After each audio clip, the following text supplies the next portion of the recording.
All right, welcome virtual people and in-person people. Thanks for joining us today. We're going to get started now. And I'm going to pass things off to Caitlin from the Programs Committee to take it away. Yeah, thank you, Twyla. I'm Caitlin Zeenstra, Director of Sustainability for Ryan Companies. We are a design builder, and this is Construction Site Strategies for Respiratory Health. I'm a member of the Illinois Green Programs Committee, as Twyla mentioned, along with Vici here in the front. We helped to organize this program with our great speakers today. And we lead the development of other events throughout the year, so please put tabs on the Illinois Green calendar if you like this event and would like to join more. Online viewers, you are being muted upon entry, but there is a Q&A tab that you can use to put your questions in, and we're going to run through Q&A at the end of the presentation. Caitlin, can you speak up a little bit? Oh, yeah, is there a microphone here? I think the microphones are above you, so that's what, like, you can more speak to us than the Yell in the center of the room. Okay. How is this? Good, That's better? Yeah. Okay.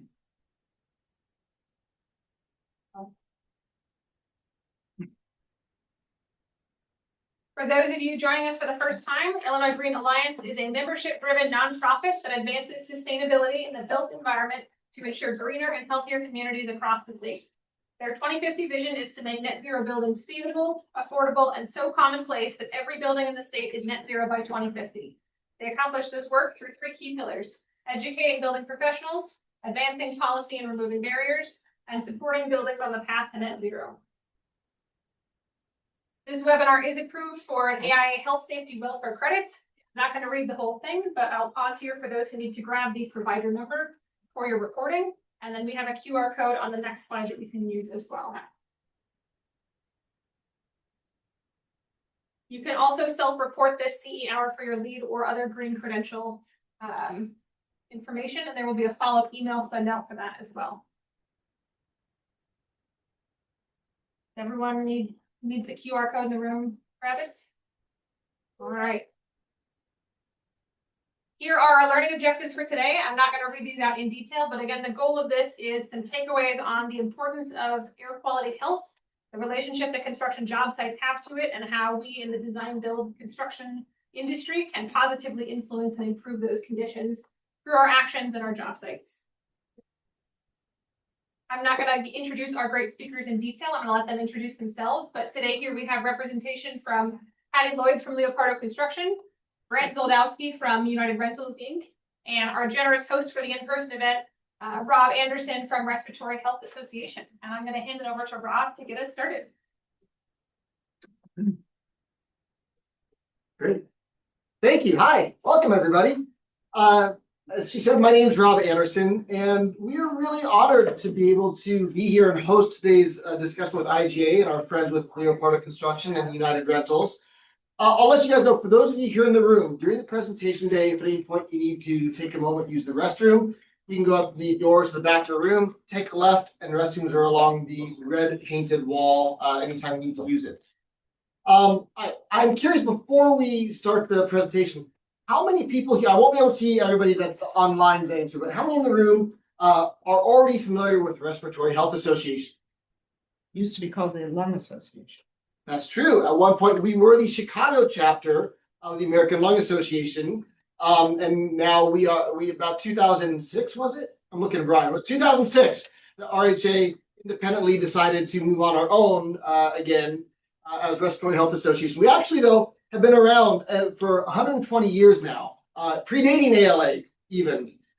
So for those of you who don't know us, I'm going to give a quick overview about RHA, but more importantly, like why we're involved, why we're here part of this day with IGA, Leopardo, United Rentals, and the perspective that we hopefully can provide as a part of today's discussion.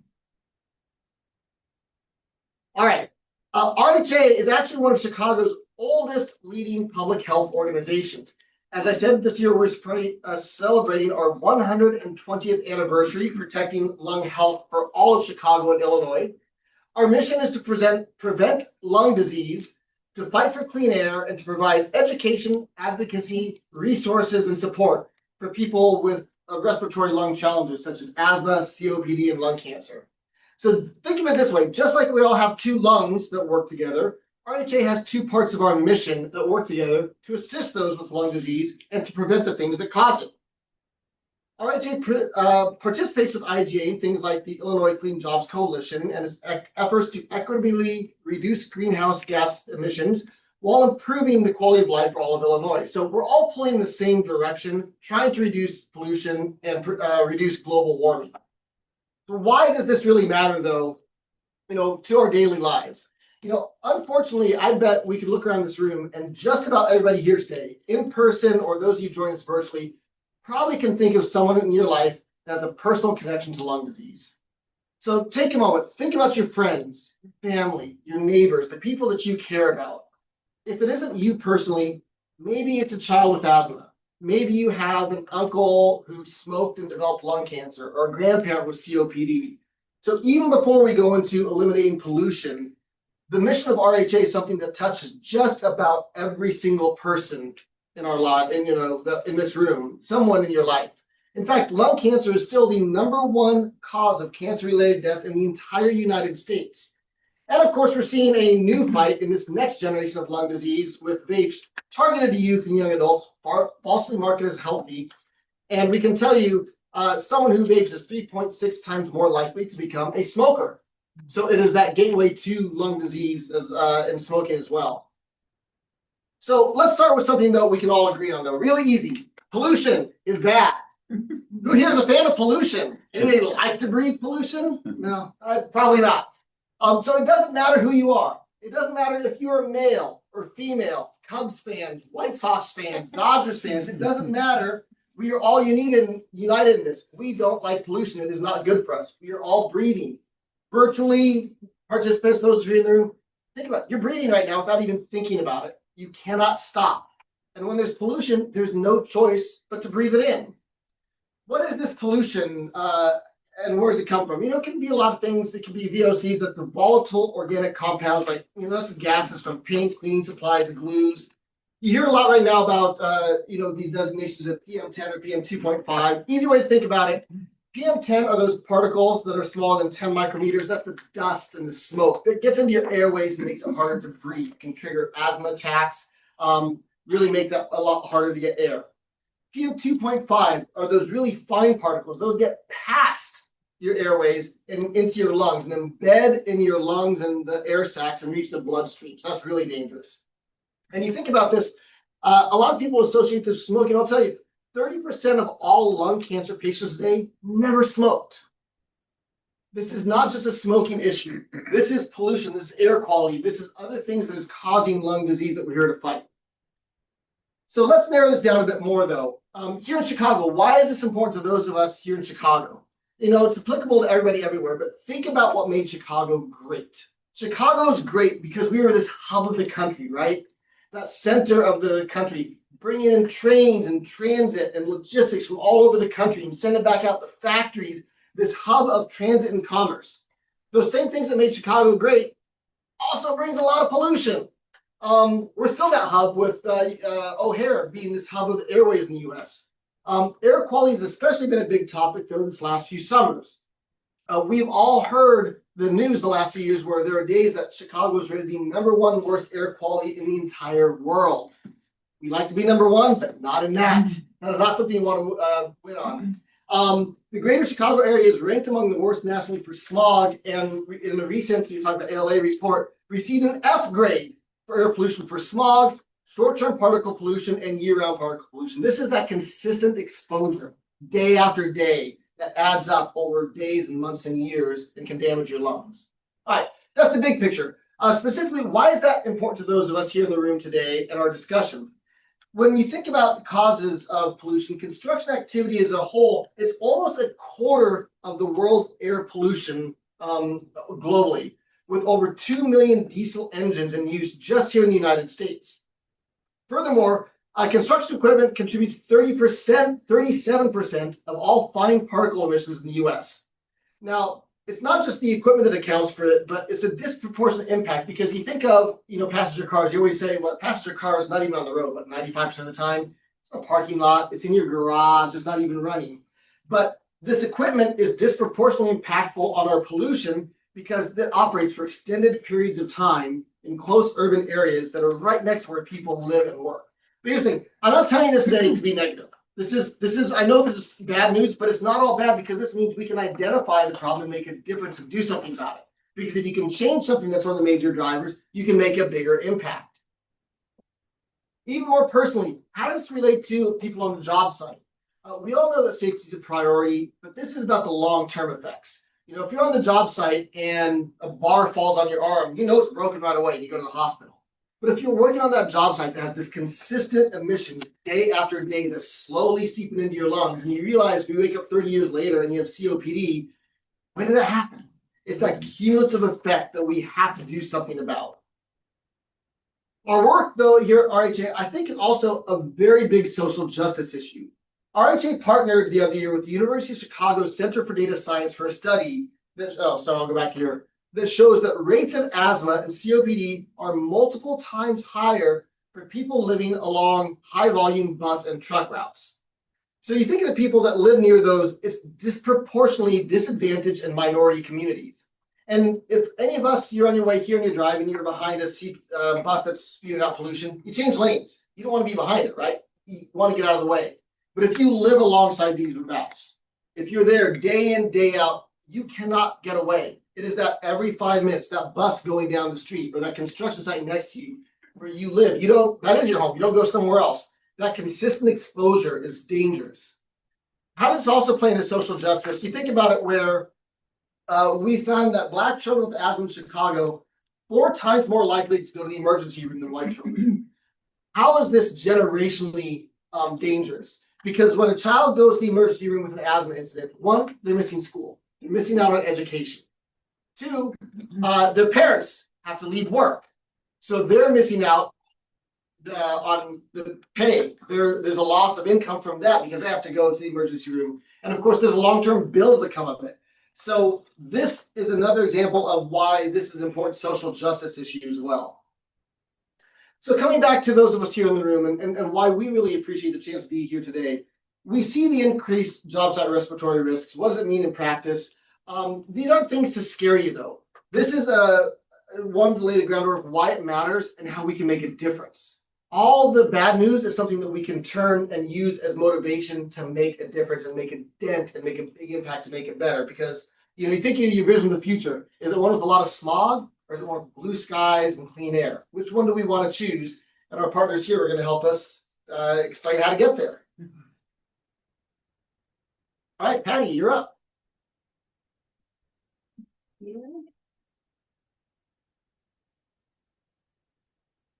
All right, well, good afternoon, everybody. I'm Patty Lloyd. I'm the Director of Sustainability at Leopardo Construction. So we have been doing this work for a long time, trying to push the needle on this. You can see a very young picture of me from 10 years ago in 2016. We did Chicago's first public clean diesel project. And really, we did that at the request of Respiratory Health Association and the Environmental Law and Policy Center. They had asked us to participate. We were working on a lead job at the time, and it was just a really nice fit. And I think we actually received an award from Illinois Green Alliance. We received the Emerald Award that year for this project. This project was at 3030 Broadway. The anchor tenant is in Mariano's. We decided to pursue the LEED Clean Construction Pilot Credit as part of this effort to be Chicago's first public clean diesel project. And through that, it was a really great experience. We ended up getting the Manitowoc crane on the project to get a scrubber. That scrubber was $30,000 to retrofit that piece of equipment to cut the emissions. But why was it important? That store is flanked on 3 sides by residential properties. That crane ran for 3 months every single day. And so reducing the emissions from that job site was really instrumental to the air quality of the neighborhood. And when we talk about these things, like, great, let's talk about reducing our emissions in construction, and let's talk about reducing our greenhouse gases, but it all is about people at the end of the day. So we were really fortunate to be able to do that. We had a full-time labor on the job. that really worked to enforce this policy. They stopped every truck that came in. They had to sign off on a little thing. They got a hard hat sticker that looked a lot like that truck there. We enforced the city's limited idling policy, no idling for more than 3 minutes per hour, except in exempted situation. And then we tracked the vehicles, the heavy duty equipment on the job site. It was actually super challenging. I know nothing about vehicles, cars, engines, or motors, or even that much about construction equipment, even though I'm in the field. So when I came to our subs and was asking for the information to document the tiered emission standards that were part of this credit, they were bouncing me to their mechanics. And then I was trying to communicate to them something that I didn't even know what I was talking about. But anyways, it turned out really good. It was a great experience for us. It was a great learning experience to pursue this pilot credit. I'd also like to say this pilot credit is still there. It's still in LEED. It is moved, I think it's moved to LEED version 5 as well. So anybody can pursue it. This experience really was part of, it was one piece of informing our internal corporate sustainability program, which I'll talk about in a few minutes. But limiting the idling, we've never done another job like this again, though I've certainly tried. We worked with ELPC. They had this amazing program where people were riding around the city of Chicago with air quality monitors on their bike helmets. And they were doing GPS mapping of the city to map the bad air quality regions. And so then for years we would get a job and I would like go to that map and see if it was in a poor air quality zone and then try to get the project team to implement some reduction strategies. A lot has changed since 10 years ago. A lot of the technology has changed. A lot of the appetite for some of these things have changed. So we have a corporate limited idling policy at Leopardo. It goes across our job sites across the country. And in addition to that, we have a corporate sustainability program that's part of the contractor's commitment to sustainability. I think that's on the next. Nope. So as part of that, we have implemented our job site sustainability strategies program that implements a lot of the measures that Grant's going to talk about with the equipment, but also implements the limited idling. One of the things we did on the 3030 project that I encourage designers to do is to put a spec in place in the contract documents that governs your contractor. It governs the subcontractors, and then it's a contractual item. And so this is just an example of the airport's going green spec. So we work at O'Hare a lot, and this is their spec on tiered emissions. Through the spec, you can communicate the emissions requirements early. Also, we tracked the non-road and on-road equipment using a tracking sheet. And so we were able to put that in some subcontractor documentation as well to help communicate what was needed before the project started. The contractor's commitment to sustainability is a national peer network that we're a part of. It's run out of the USGBC California now. It was previously founded by Building Green. As part of that, we have to report progress on 30% of our projects in 5 key areas, say carbon, air, water, waste, and wellness. And so we have a matrix that our projects over $300,000 have to select job site sustainability strategies. And there's a number of choices in our program that are specifically related to this emissions and reducing the impact of construction equipment. People could use electric equipment. They could use low emitting diesel generators or temporary heat. They could do a tiered emission standard. And so these are all choices that our big projects can take to implement their strategies and reduce the impact of our job sites. Now, was that possible in 2016? I don't think the appetite would have been there to have that type of across the company program that people can buy into. So I'm pretty pleased with where we're at with that. Some other great things on advocacy, as part of the contractor's commitment to sustainability, or that we have the Sustainable Construction Leaders Peer Network. I had the Chicago Sustainable Construction Peer Leaders Network. There's about 4 or 5 across the country. And as an advocacy piece, the Bay Area Sustainable Construction Leaders, they did a generator study, which has been really well received through the contractor community. And it has a lot of different alternatives that projects can take, a lot of different strategy, fuel switching. This is available on the internet if you wanted to look it up, a great document that really helped to inform other contractors about what is feasible, what can you do. I will say California has more stringent emissions criteria than we have in Illinois. And so a lot of the people in that peer network were really doing work that could help inform their daily jobs, that were requirements for their daily jobs.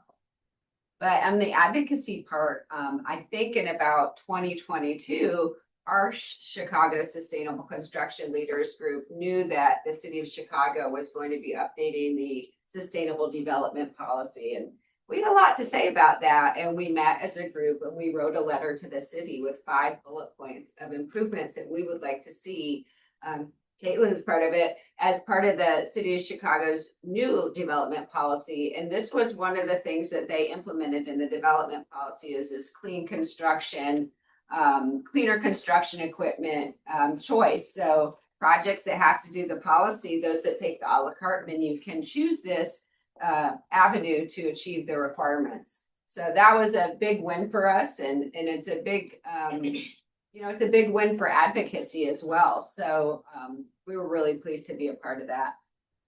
There's also just generally some ordinances. I don't think they're really well enforced, but there was the city's idling policy. Chicago actually has a tiered emissions standard that was effective as of 2015. And it requires projects that the city has contracted to meet tiered emissions standards. I think that the last I checked, the contract value was pretty high on that, like projects 2 million or over have to implement that. And then Cook County also had a green construction tiered emissions standard. So I think that, one thing we always wanted to see was greater enforcement at the city. And I think they've really been working towards that over the last few years with some strategic hires and stuff, and a reinstallation of the Department of Environment. So I think we're going to see more follow through, particularly on the Chicago Sustainable Development Policy. Like, did you actually achieve what you said you were going to do on your permit? And in LEED V5, they have brought some of these concepts in. It's not the same as the pilot credit where you have the tiered emission standards. But in the reduced embodied carbon credit, there is a choice for contractors where you track your fuel use, which is the first step towards reduction, right? You can't manage it if you don't measure it. And then there's 2 points if you track your fuel use and your subcontractor's fuel use. So I look forward to that option being taken up in this iteration of LEED. And it's all, when you think about like what's a true triple bottom line solution that you can implement in your work, like this is it. It hits all 3 aspects. People, we're reducing the impact on their health through reducing emissions. Planet, we're reducing emissions and reducing our contribution to greenhouse gases. And profit, we're not running the fuel. Although getting some new equipment and the retrofits may cost you in the beginning, there's long-term operational savings. So I'm going to go ahead and turn it over to Grant to take over. Thanks, Patty.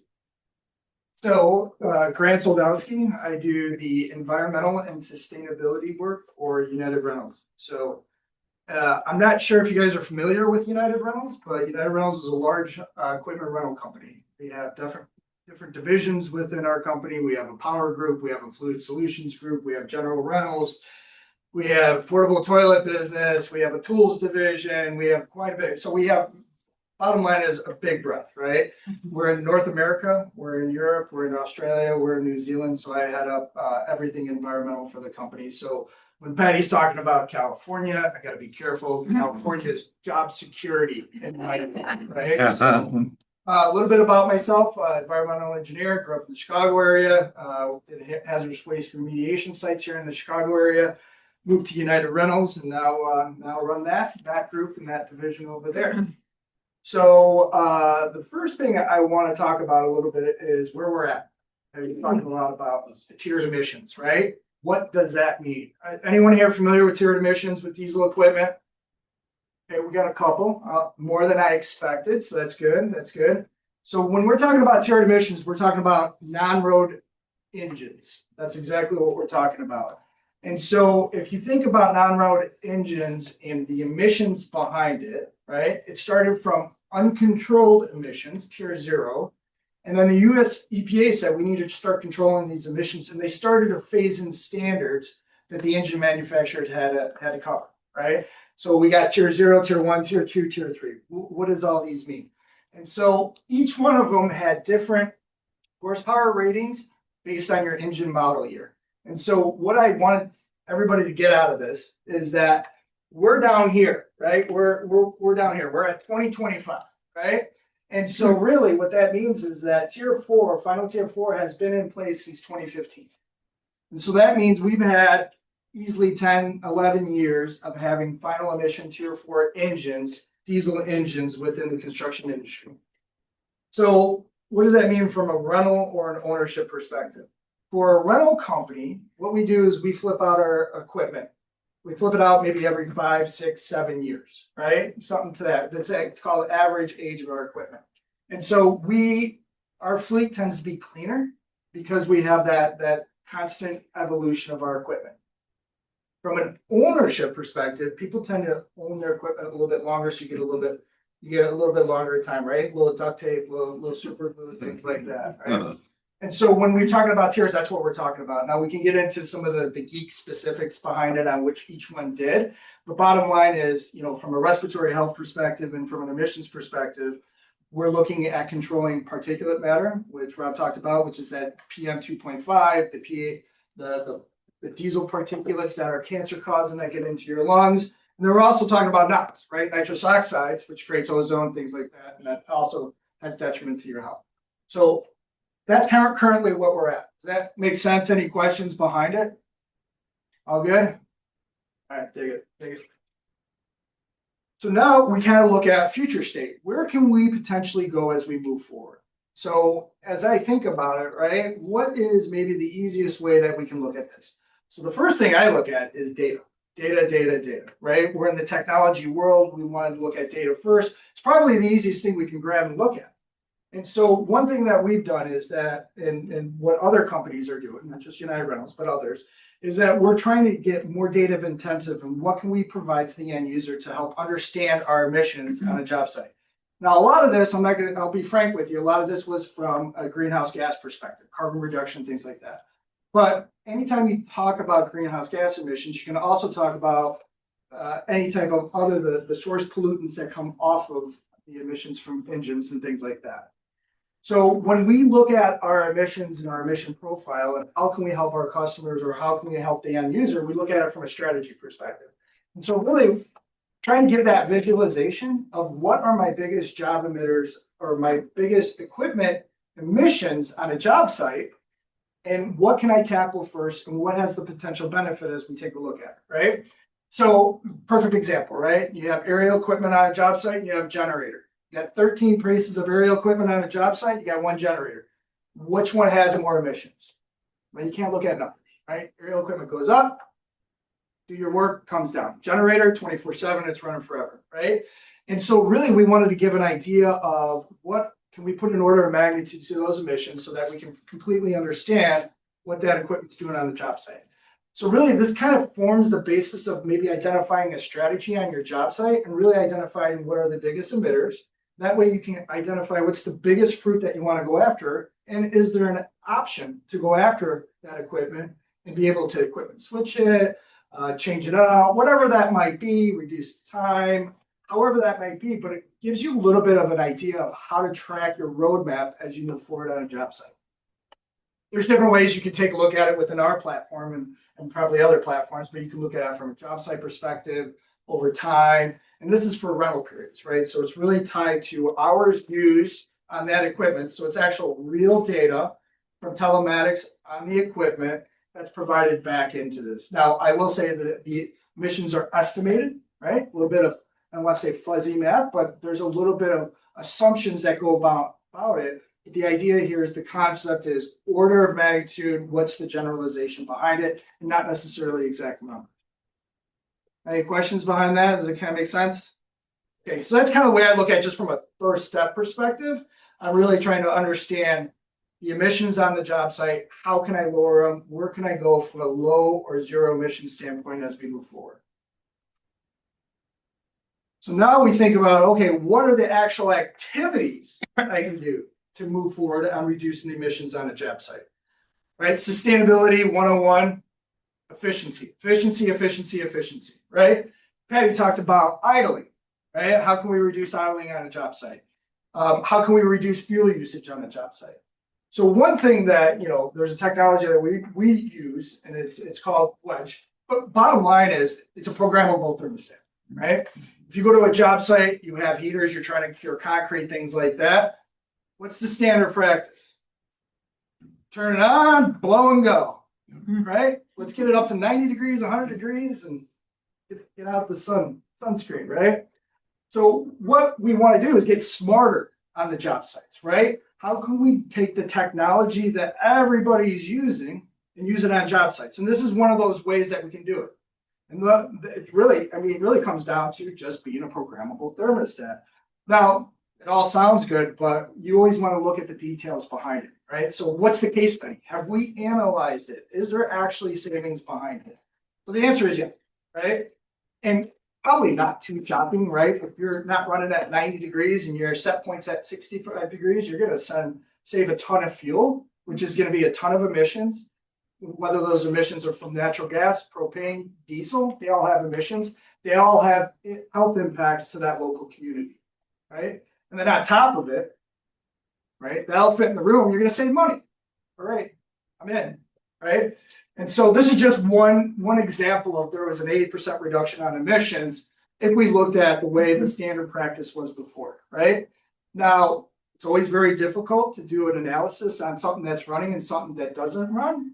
These are, just a theoretical evaluation, but there is a reduction, pretty large reduction, right? Which we can all imagine just from a concrete or heating perspective. So, again, looking at it from an efficiency standpoint, I talked a little bit about telematics, and that's what, right? I mean, that's kind of what this is talking about. The data reporting I talked about earlier was all about this connected job site, having the telematics, understanding everything behind it, and having that data feed up and getting into the 21st century from a job site perspective. Now, all this does create efficiency on the job site, but some of the future things and some of the things that we're currently working on, having the ability to identify what equipment's idling on the job site for 24 hours, 8 hours, whatever that is, have high idle alerts so that a person sitting at a desk, right, sustainability manager, construction manager, et cetera, can identify those and say, shut it down, have remote options for shutting it down, maybe not for aerial equipment when you're up in the basket, right, things like that. But right, given those abilities and that data so that they can make conscious decisions as they move forward, ultimately, going to save money when you look at efficiency. I keep bringing up money, right? Because we have to talk about it. We have to understand that it's got to be practical. And we always talk about this idea behind practical sustainability and practical options as we move forward, or it's just not going to be done, right? You're not going to do it, and you're not going to spend that more money. All right, so I talked about data, talked about efficiency. Now we get into fuel choices, right? What are some of the fuel choices as we think about low emissions, zero emissions, anything that has energy content to it that we use in our equipment? Petroleum, not a shocker, right? We all know it, diesel gas, natural gas, propane, etc. Electricity, right? We're moving towards electricity as being the lower emission or lower carbon option, right? And then you also have this whole renewable piece here, which has a different effect, especially when you're talking about local communities and things like that, right? I don't think I need to talk much about the petroleum aspect behind it. I think we all get it, right? One thing I would say from a battery electric perspective or an electricity perspective is that your point source pollution on the job site and the local communities benefit huge on that side of it. When you're talking about sustainability, carbon reduction, things like that, it's about approximately a 70% reduction in GHGs, right? Because you still have that electricity being produced at the power plant, right? So from a greater world perspective, you're at a 70% reduction, but from a community standpoint, you have basically, zero emissions on that job site. Then as you get into this renewable aspect, that's a little bit more of that world type aspect, right? Renewable diesel, that's a big topic that's out there right now. Well, from a GHG standpoint, it uses biofeedstock, things like that, helps with the overall greater good from an emission standpoint, doesn't really affect the local community. So really, you got to identify what are your needs within your job site, what are the goals that you're trying to achieve, and then identify what is the appropriate choice. Cool? Any questions? No? All good? Boring? Good? Bad? Indifferent? All right, all right. Okay, so now you say, hey, I have certain types of equipment on my job site. Boy, can all this equipment be petroleum? Can it be battery electric? Can it use renewables, right? The answer is yes, but there's some that make more sense than others, right? Battery electric gear, equipment, right? We're looking at small stuff at this point that makes probably the most sense. What do I mean by small stuff? Low use, low horsepower. Mini excavators, skid steers, 5K reach forklifts. Things like that make a lot of sense from a battery electric standpoint. The batteries aren't too big. You charge them relatively quick, get it up and running. You get into the big gear, large excavators, dozers, front end loaders. I always go BAB, big ass batteries, right? When you get into those big batteries, it takes a long time to charge them. And the infrastructure to charge them is super expensive. So the logistics, the cost, again, cost, right? It's very difficult. What we're starting to see is we're starting to see hybrid models come out here, things like that. It's helping with the efficiency, maybe 30% savings, depending on your use case scenario, because hybrids are really good from a variable load perspective, right? Especially on job sites. I know for on-road vehicles, it might be a little bit different, but that's where you're seeing it. Now, if you're looking at it from a sustainability greenhouse gas perspective, renewable fuels are kind of what we're seeing out there in the market space right now. Good. So what are we seeing now that's actually working, right? What is the real world aspects? We're seeing our power solutions being real world aspects that are actually working from a cost perspective, big, and emissions reduction perspective.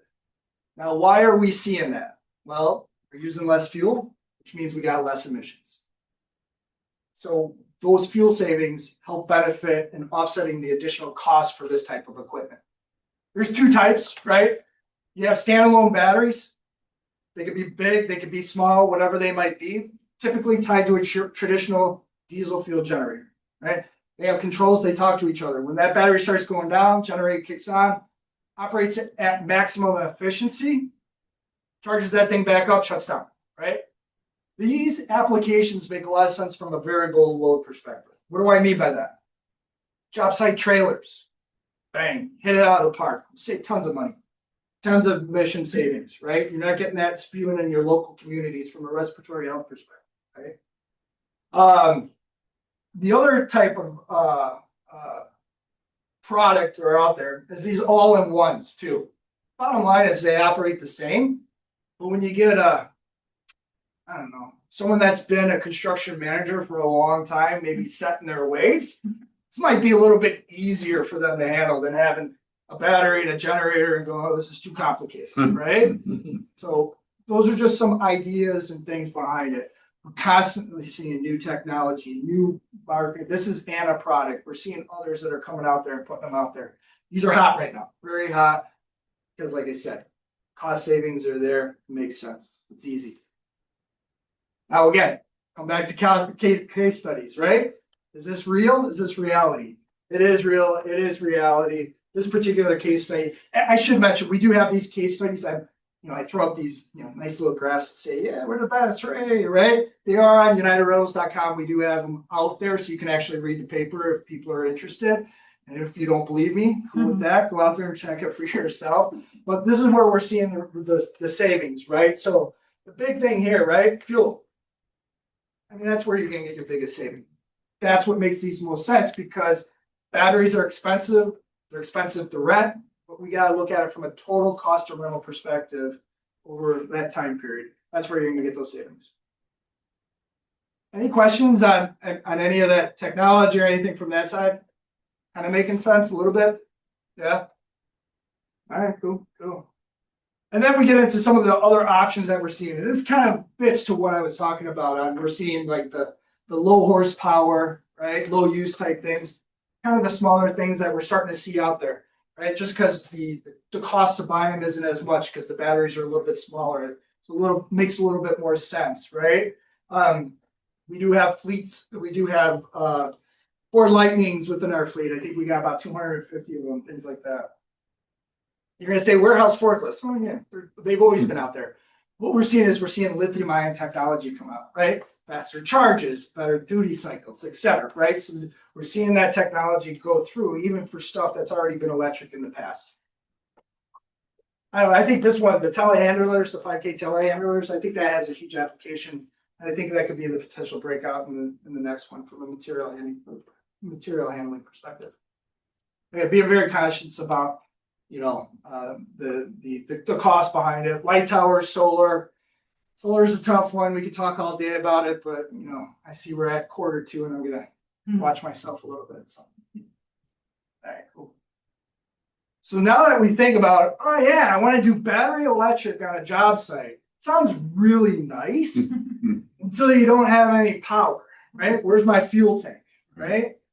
And so the reason I wanted to bring this up is that if there is interest to do battery electric rechargeable items on a job site, it needs to be brought up at the beginning of the job. We all understand temp power, 2 amp, 200 amp, 220 residential service could take 8 months to get a drop to a job site, right? Let alone getting any type of power, 1 meg or anything like that from a level 3, which is a fast charger that could take up to 200 kilowatts of power. Sorry, I'm talking a little geeky here. I apologize. I'll shut up. I'll keep moving here.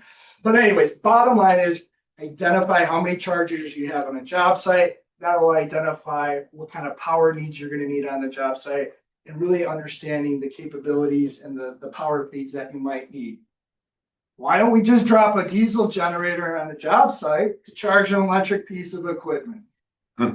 Might as well just put the fuel right into the equipment. It's more efficient. You're not changing all that power back and forth and all that good stuff.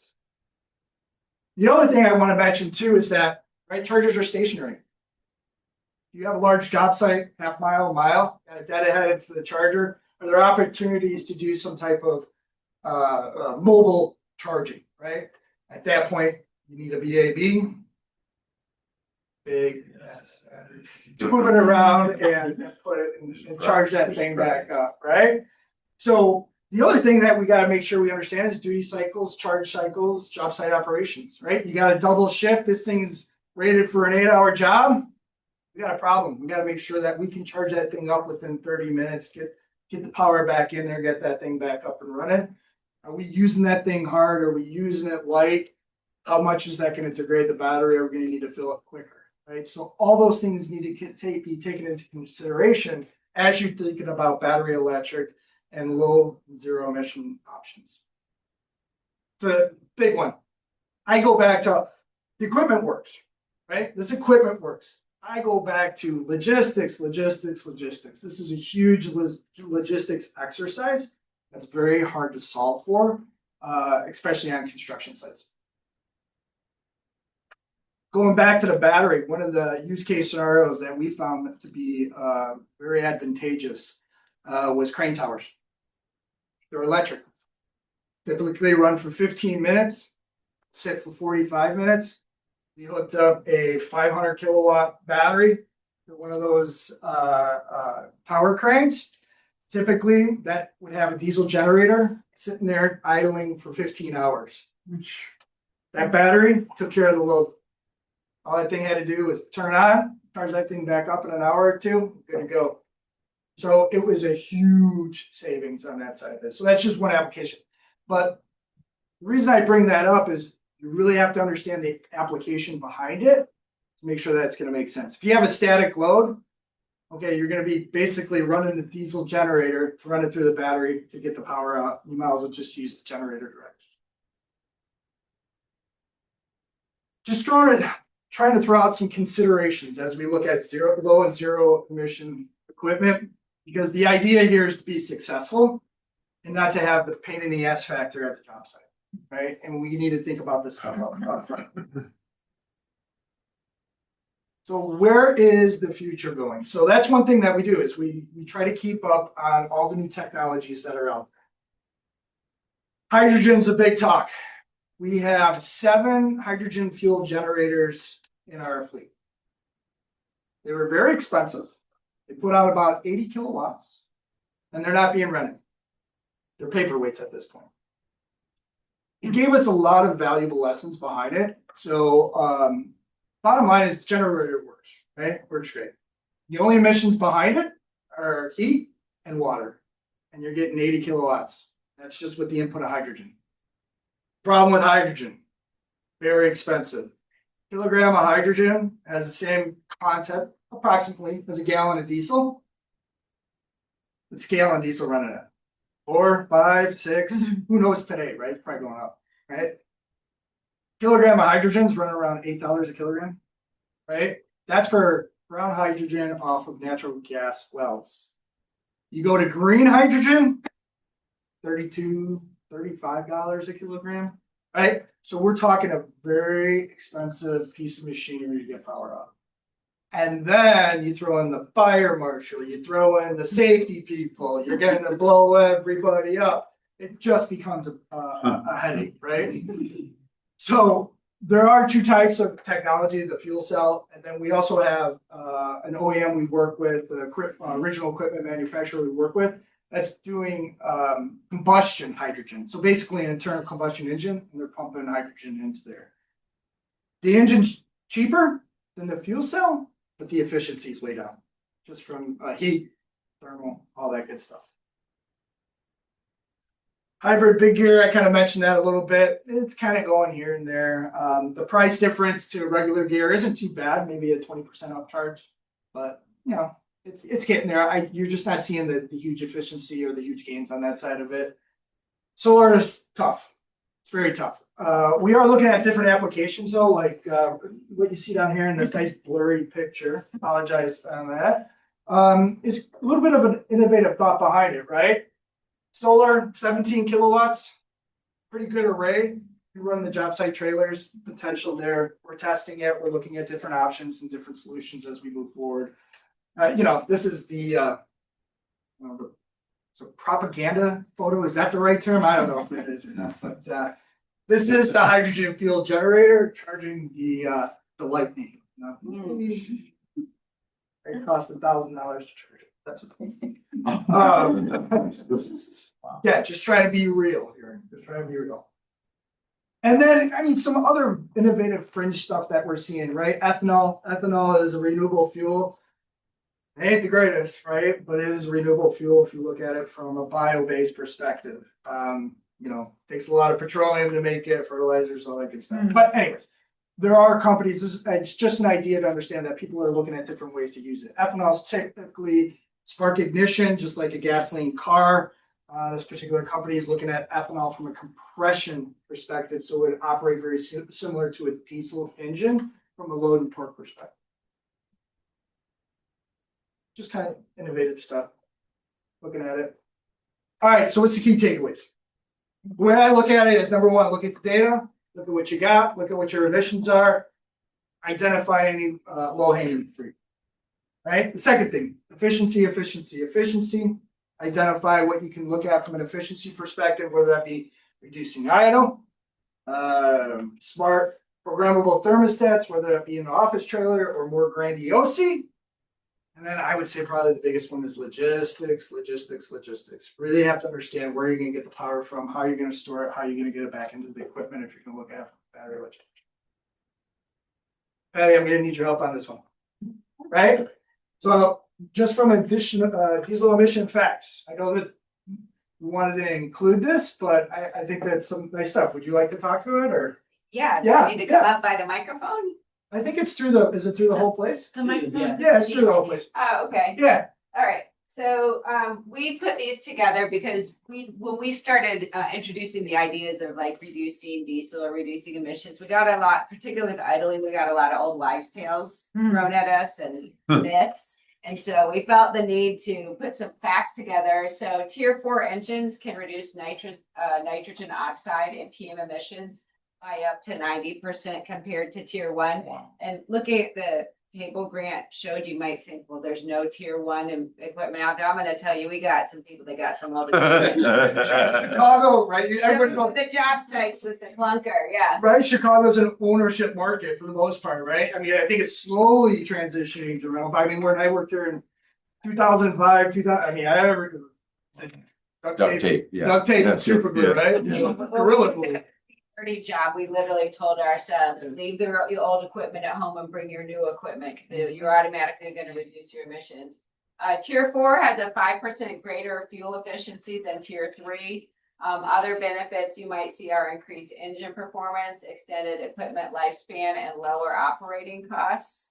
Obviously, tier 4 is available now. It's kind of the mandated, it's the mandated manufacturer, right? Yes, yeah. Yeah, and it doesn't need to be more expensive to rent than older equipment.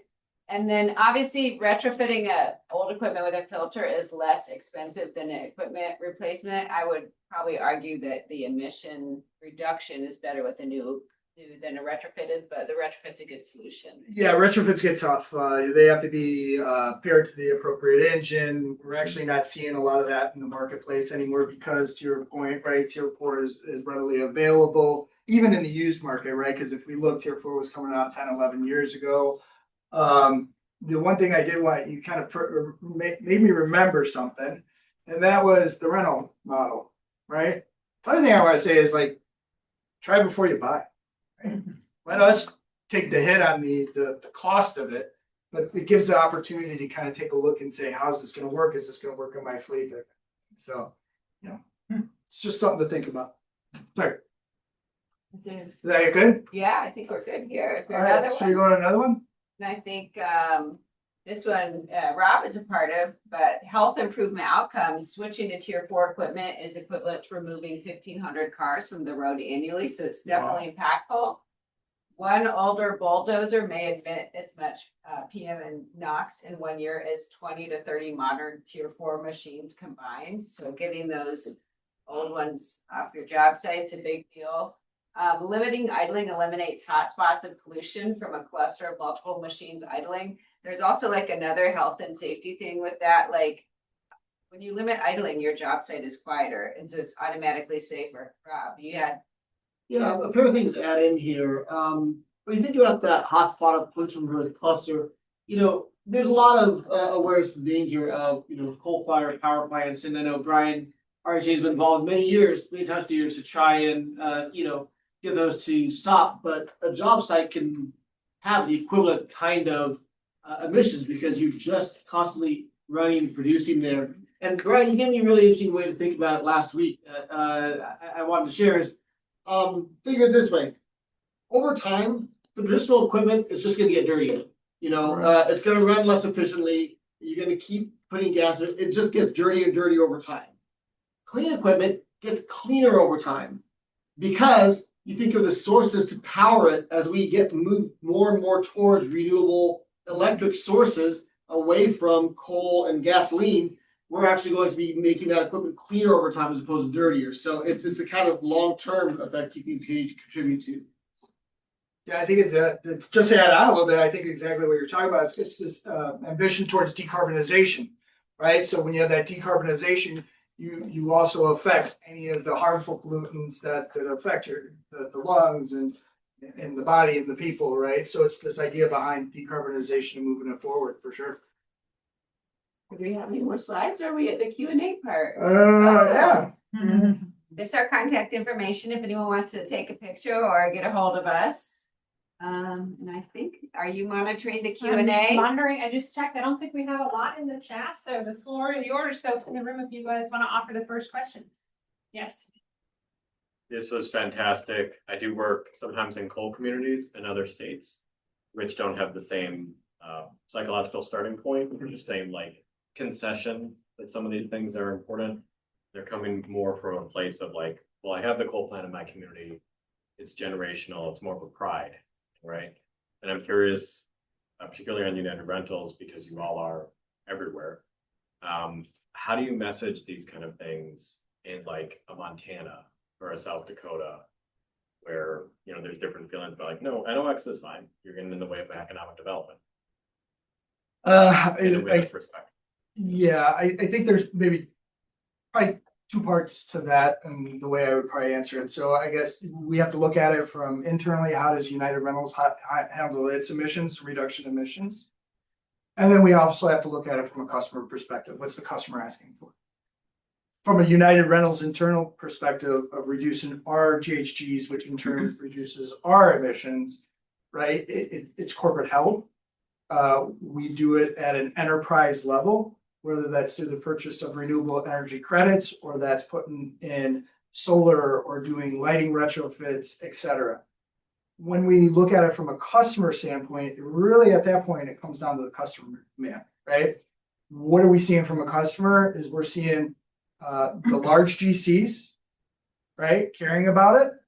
And then we're also seeing the large tech job site owners care about it, right? So as we start to see specs come in, whether that be a Meta, a Google, an Amazon, whoever that might be, we're starting to see those specs. We need renewable diesel. This site has to have so much battery electric, et cetera. So we're starting to see that, but we have to be, the thing is we have to caveat that what's available, what's realistic. Is it really an open checkbook? Because we'll go crazy, right? They say yes, but that's not, which I'm sure probably everybody in the room said. Thank you. Yeah, hopefully that was helpful. Was that responsive? It is. It's Okay. There's no one size fits all, and I appreciate the sensitivity for you engage with them. So thank you for speaking to me. Yeah, I mean, and sorry, maybe to take it one step further is like, even just trying to get the knuckleheads to shut off the vehicles on the job site is difficult, right? Now, sometimes there's very good reasons.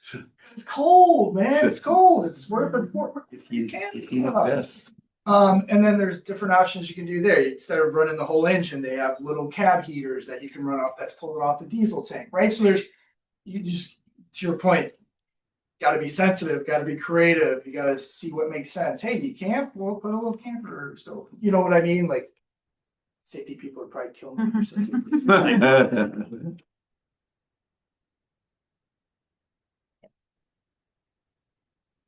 Any geek questions? No? Yeah, you got a geek question? I mean, everything you said made sense. And I'm trying to pay attention to this because I work for RHA and we're interested in getting cleaner air faster. Where do you see the industry in 10 years? Ooh, 10 years.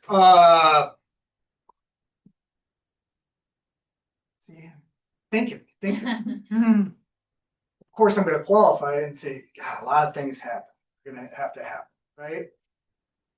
My view is that I see petroleum, coal, et cetera, fossil fuels as a finite resource, right? And so I foresee, right, petroleum prices continue to increase, right? On the flip side, it takes a lot of copper to make a lot of these batteries and a lot of elements and rare minerals, et cetera, to make all this stuff. So I don't know because my mind just bounces around with all these different factors that are happening, right? I mean, I just read an article on an iron cell battery that's 80% cheaper than lithium, and iron's more readily available than lithium, right? So as we see these different technologies keep coming out, and it just makes your head kind of bounce around on like, where's this going to go? Where do I think it will eventually go? I think it will eventually go towards the electric and renewable. And the only reason I say that is because to me, energy is power. So if you have unlimited power, you have global power. I'm not trying to get political by any means. I'm just trying to look at it just from a realistic perspective, right? I think, we're all seeing what's happening with Iran and just a little bump in the petroleum markets, right? And we're seeing some crazy markets in there, but if you have limited energy, you wouldn't see necessarily a response. But again, that's just my ignorant view. But thanks for putting me on the spot. I just really want to use like my LED temp job site lighting example, which is separate from construction equipment. But in like 2011, 2012, I did the route with everyone saying, hey, you got to do these LED temp job site lighting on your job. It's going to save so much energy. Now everybody like literally laughed at me and said, that's never going to happen. And it is basically commonplace now. Fast forward 10, 12 years. And so that's kind of how I think that this is going to go, but with a little more bumps in the road. You got more expensive equipment and expensive fuel. Well, to your point, metal halide versus LED and solar light towers. Yeah, it's a no brainer. It's easy. Yeah. Especially from a hazardous waste disposal. We're at the end of our time. We can certainly keep taking some questions in the room. We've got our speakers here in person. We'd love to network. But I think as for those online, we understand this is probably the end of the presentation, and we appreciate everybody who joined both in person and virtual. Thank you, guys. Will these be available? Yes. Thank you.